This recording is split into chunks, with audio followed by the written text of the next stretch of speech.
It is the topic of sugars and sweeteners and which is the healthiest for you. Love it. Yeah, so there are 5 different categories of sugars. 5? Yes. Okay. And not all of them are sugar, but they're kind of in that sweetener kind of category.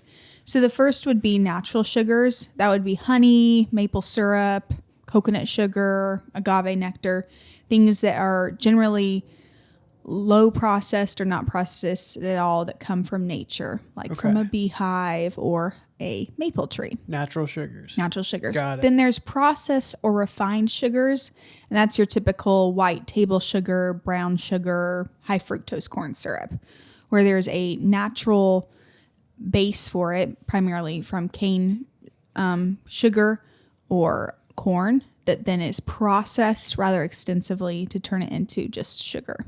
Okay. So still natural, but very processed. Therefore, I don't know. Is it still natural? I don't think so. I don't think so.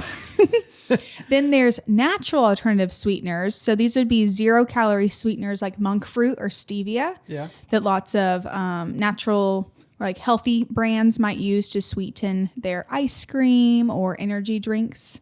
And those come from nature. They're processed, but there is no calories involved in them. Therefore, some benefits. Then we have sugar alcohols, which are more niche. That's like erythritol and xylitol. Often, if you buy like monk fruit sugar or stevia sugar from like Whole Foods, it's primarily erythritol with a little bit of monk fruit in it. Okay. Because monk fruit and stevia, those natural alternative sweeteners, they're so comparatively sweet. To like a tablespoon of honey, you would need kind of a pinch of stevia. So brands often add in a bunch of erythritol to kind of beef it out. And then last, we have artificial sweeteners, which are pretty much chemically created, and that's like aspartame or Splenda. Okay. Those are the 5 categories. Yep. So natural, processed, natural alternatives, sugar alcohols, and then artificial sweeteners. Okay. I have questions, but I figure you're going to take us through each one of those. Well, you can ask a little bit now if you want. What the heck is a sugar alcohol? What the heck is that? We'll get into that one later. Okay. Well, that's what I thought. Yeah. There's a couple more terms I wanted to explain before we get into kind of defining what we think is the healthiest, or more so maybe what science says. The first is the glycemic index. Do you know what that is? It has something to do with glycogen. Very good. That's very true. Glycemic and glycogen. I'm assuming it's how much it spikes, whatever sugar spikes your glucose. Close. Okay. Yeah. So it's the glycemic index ranks how fast sugar raises your blood sugar after eating it on a scale of 1 to 10. So How pretty fast? much insulin spiking. Okay. Foods are grouped as like low on the glycemic index. So people who are really into this, they may only eat like blueberries or raspberries because they're a very low glycemic fruit as opposed to watermelon, which is just sugary water. Yeah. So there's like low glycemic, medium, and then high glycemic sugars in particular. A high glycemic food gets digested and absorbed into your system very quickly, which then causes a huge spike in your blood sugar, then with a drop afterwards. It's kind of like if you're at a kid's birthday party and they all eat cake and they go insane, and then 20 minutes later, everybody's like crying and tired. Yeah. So that would be a high glycemic spike of your blood sugar and then crash afterwards. Okay. And it's also linked to high glycemic foods are linked to hunger soon after eating. It's why you kind of get full fast and then hungry again, which then leads to higher risk of diabetes and heart disease because you eat a lot, you spike, you crash, you're hungry again. Whereas a low glycemic food takes longer for your body to break down, so you have less of a spike. So that'll be important later on as we talk about whether different sugars are better for you or not. Okay. And then we have glucose and fructose. These are 2 different kinds of, I guess you could say, sugar. That's probably not the most scientific term. But glucose is your body's primary fuel source. Every cell can use it directly, and it's what your blood sugar level is measured on, is glucose. So eating glucose makes your insulin release right away. All right. And then the opposite is fructose. So it's a sugar that's found naturally in fruit. And then in processed sugars, there's lots of fructose as well. And it tastes sweeter than glucose, but it's processed by the liver as opposed to just glucose, which every cell in your body can use. So because it's only processed by your liver in large amounts, this can really be damaging to your liver and lead to like fat buildup. So fructose gets you fat. Yeah, I mean, glucose can too, but fructose, it's easier. Yeah. So like high fructose corn syrup. Mm-hmm. That's going to be more detrimental to your weight than glucose, straight up glucose. Yes, technically. Whoa. Yeah. Okay. But the interesting thing is the third part, which is sucrose, which is equal parts glucose and fructose. They bind together to form sucrose, which is pretty much all sugar is formed from glucose and fructose. Okay. But if you kind of split them apart, they're separately, but almost all sugars have both. Okay. Yeah. Sucralose? Sucrose. Sucrose, not sucralose. Glucose. Fructose. Sucrose. Sucrose. Yes. Okay. So I think of it as glucose. Your body needs it. Fructose comes from fruit. And then sucrose. It's just the two of them together. Fructose comes from fruit. Yes. It's found naturally in fruit. Yeah. Okay. Yeah. Huh. So that was a little bit like heavy science right there, but it'll make more sense later on. Okay. Any more Sweet. questions about glucose, fructose, and sucrose? Not really. I'm kind of waiting for the rest of it. So I had to look all this up because I was looking up. They're like, this type of sugar has more fructose and this has more glucose. I'm like, I have no idea what these really mean. What this means. Okay. Now into the easier to understand part Thank of God. the episode. Awesome. Give me a coloring page. That was a lot of reading of words. I try to make it as like No, that's great. as simple as possible. I'm following for sure. Okay.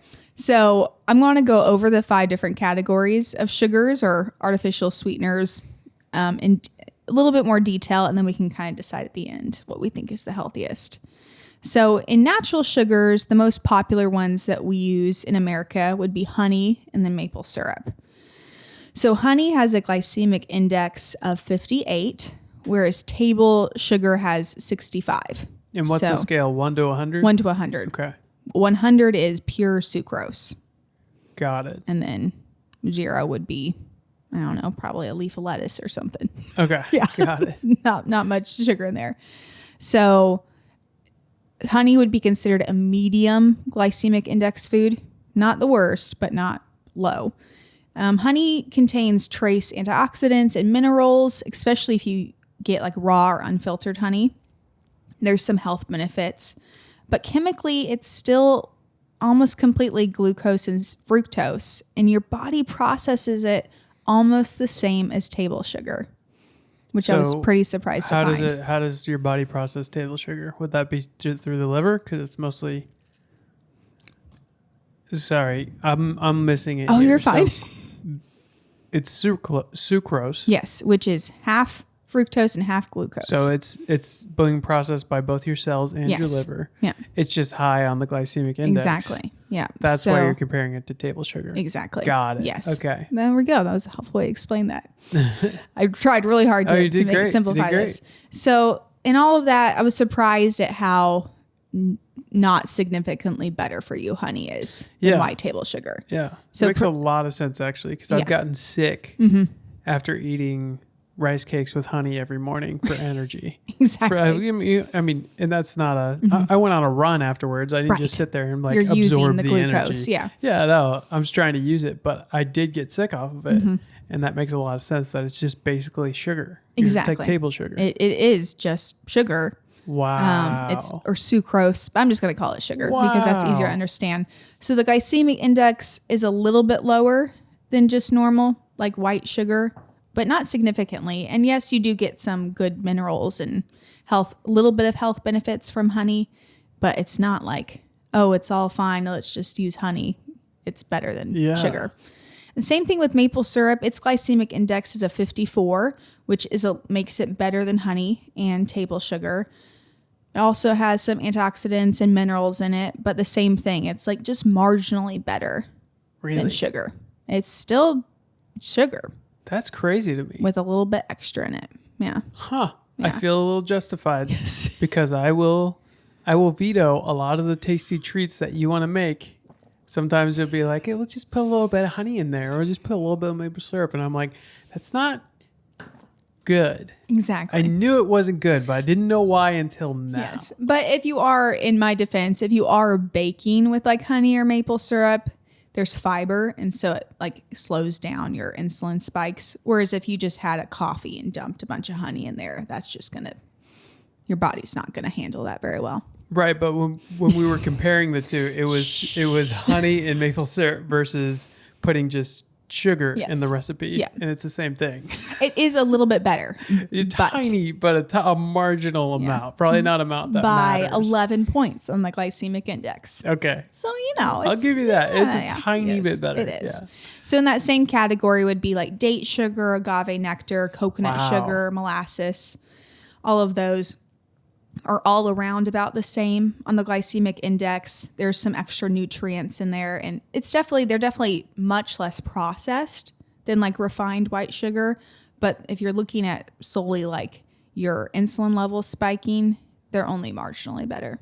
Okay. Yeah. Wow. Refined white sugar should still be eaten in moderation. Totally. Then we have processed and refined sugars. So that is white table sugar, brown sugar, and then like high fructose corn syrup. White table sugar and brown sugar are essentially 100% sugar with like no nutrients in them beyond calories. So not as good for you as like maple or honey. There's like just sugar. Yeah. And there's a good deal of processing that goes to get to that. And I found out today that brown sugar, do you know what makes it different than white sugar? Is brownness. Yes. So they add a little bit of molasses in it to turn it brown. So it's pretty much just white sugar with a little bit of molasses for coloring. No. Which then leads it to the highest glycemic index out of all the sugars at 70. Oh my gosh. So it bumps it up. So I've always thought that like brown sugar is healthier for you. Me too. Like because it's, I don't know, looks less, just like white flour or whole wheat. Whole wheat seems healthier. But brown sugar, honestly, is pretty much... Holy crap. Highest glycemic index of 70. Can I tell a funny story related to brown do. sugar? I'm sure you know this, but my little brother loved brown sugar when he was younger. And one day we couldn't find him. And we're like, where's Jacob? He was probably 8 or 9. Okay. And he had stuffed himself between the wall and the fridge. There was just like maybe like an 8 to 10 inch gap in there. And he had stuffed himself in there and taken a bag of brown sugar with him and was eating brown sugar by the handful. That's disgusting. I love it. Oh, it was adorable. It's probably so tasty. Oh, for sure. His glycemic index and insulin was out of control after that. Oh, yeah, 100%. And anyways, hey, Jake, if you ever listen to this, love you, man. Didn't mean any shade by that. Nah, Just thought it was a funny story. When you're 8, I want to eat brown sugar too. Exactly. Okay, and then we get into corn syrup and high fructose corn syrup. So those are sugars that come from corn as opposed to white sugar comes from a sugar cane. And the high fructose version, it's 55% fructose and 45% glucose. Whereas like white table sugar, brown sugar are like a 50-50 split. Therefore, the name high fructose, just a little bit more fructose. But its glycemic index is the same as white table sugar. Your body processes it no differently. No way. It's not any worse for you than white sugar. And I've always heard that like high fructose corn syrup is the worst. But the real issue is that because it's so cheap to produce, that it ends up in the majority of processed foods in large amounts, which then drives up your total sugar intake. So it's more so the foods that you're getting it from that add to the unhealthiness. But having a Twinkie that's made with high fructose corn syrup or just white sugar, it's not going to have a difference. So you can just replace, every time you see high fructose corn syrup, you can just replace that name with refined white sugar. In the sense of like how it impacts your insulin levels. Impacts your insulin levels. Yeah. Okay. Yeah. That's insane. So it's not really the worst for you. It's not really worse for you than white table sugar. It's just often the kind of food it's found in. I feel like there was a homeschool mom satanic panic around high fructose corn syrup. Yes. You know what I'm talking about? Yeah. We still ate it, but I just heard that my whole life. High fructose corn syrup, stay away from that. Exactly. It's just sugar. That's wild. Yeah, and you'll even see like the fake maple syrup in stores, like pancake syrup, where it'll say like not made with high fructose corn syrup, and you turn it over and it's made with just corn syrup. It's because we've gotten in our head that high fructose is the worst, that they're like, oh, we'll just do corn syrup, and it's just as bad for you. Really? Yeah. Okay. So the verdict is this whole category of processed and refined sugars is unhealthy for you. Okay. And the concern is primarily how much of it you eat rather than if you choose brown sugar over corn syrup. Wow. Yeah. That's crazy. Very interesting. Sugar alcohol? I'm going to get to that after the artificial sweeteners. Okay. Yes. Let's go. Let's keep going then. So the third one is natural alternative sweeteners. So these would be 0 calorie and they come from plants. Whereas another natural sweetener would be, like maple syrup. It comes from a plant, a tree, whereas these are 0 calorie. And the two most popular ones are stevia and then monk fruit. So stevia comes from the stevia plant leaf, and then monk fruit comes from the monk fruit, which is a small green melon native to Asia. So both of these alternative sweeteners, they have no effect on your blood sugar or insulin. So they're a complete 0 on the glycemic index. No way. Yes, which makes them a fantastic alternative sweetener because you're not spiking your insulin and they're calorie free. They give you hella gas though. So, yes, monk fruit and stevia, the negatives is they can cause bloating, gas, or nausea in some people if ingested in large amounts. And that's particularly for stevia. Monk fruit, just pure monk fruit, has no negative side effects. What? Yes. But the trade-off is because, as I mentioned before, there's such a small amount needed. Like they're 100, 200 times sweeter than like a tablespoon of sugar. Like you just need a pinch. Therefore, you can't really bake with them. They're great if you want to sweeten like your coffee or an energy drink, but you can't really make cookies with just straight monk fruit because there's nothing, to hold it together. There's no sugar caramelization going on because you just be adding a pinch. So because of that, companies often sell cooking stevia or cooking monk fruit, which is pretty much erythritol with a sprinkle of monk fruit or stevia in it.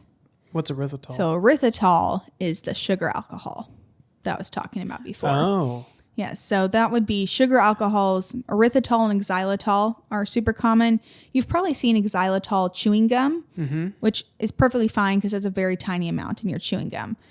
But erythritol is the one that's really known to irritate people's digestive systems. Okay. And it's used in a lot of sugar-free, healthy candies, things like that, because it's better for you than like Splenda. Okay. But it is very irritating to your stomach lining. Why is it called a sugar alcohol? So what they do is they ferment cornstarch, creating a alcohol. Okay. And then pretty much reduce or dehydrate that liquid into what remains as a powder.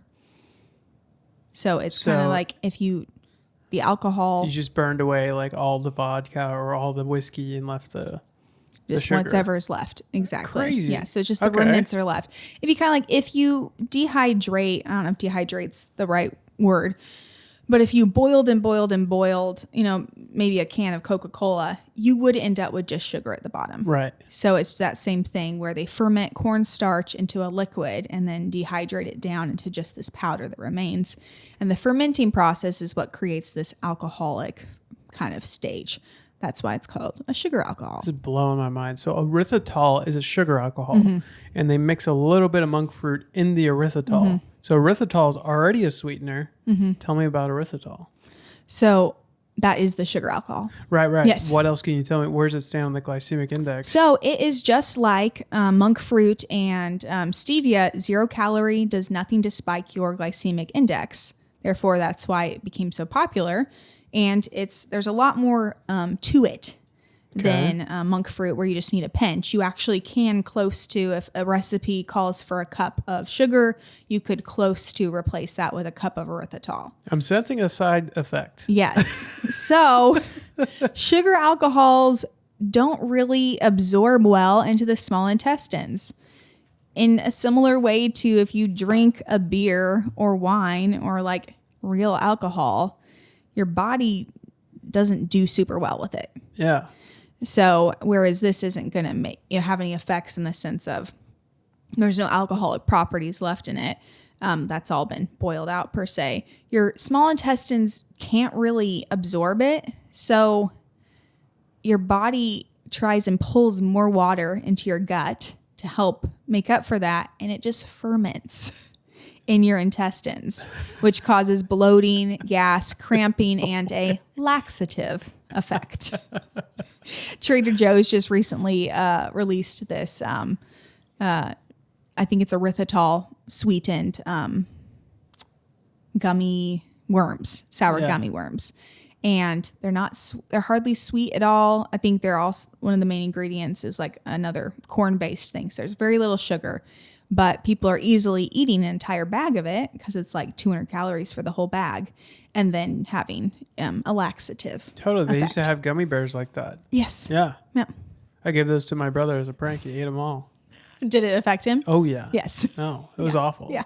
He came into my room while I was watching TV, and he said, "This is your fault, so I'm going to use your bathroom." Oh, and he he proceeded to destroy my bathroom while I listened.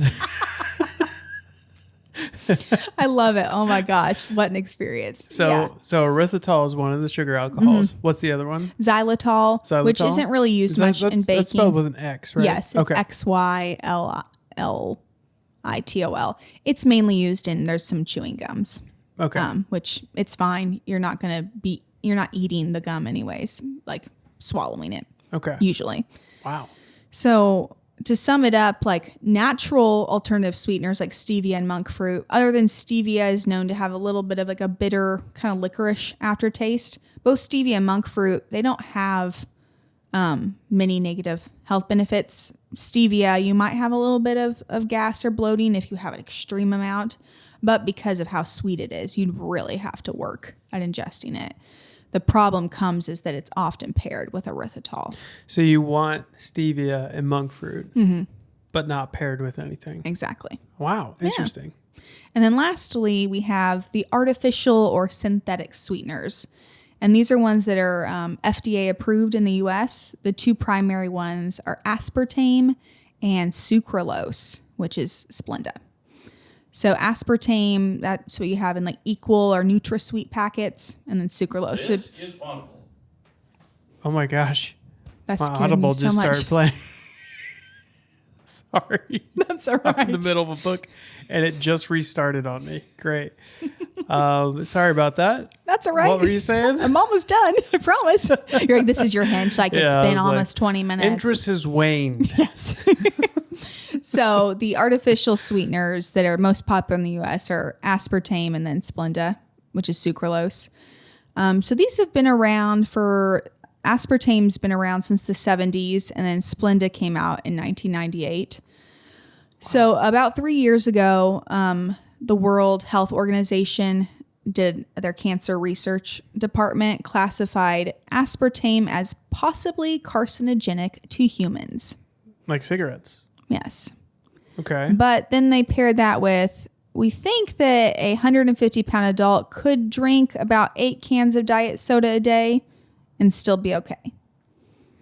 That's a lot. That's a lot. Yeah. So that's why people are like, as long as I don't drink more than 8, I won't get cancer. Okay. But, there are people out there that do. So definitely some negatives to it. And it's all chemically made. It's a chemical substance. It's not even like we fermented cornstarch. Yeah. Yeah.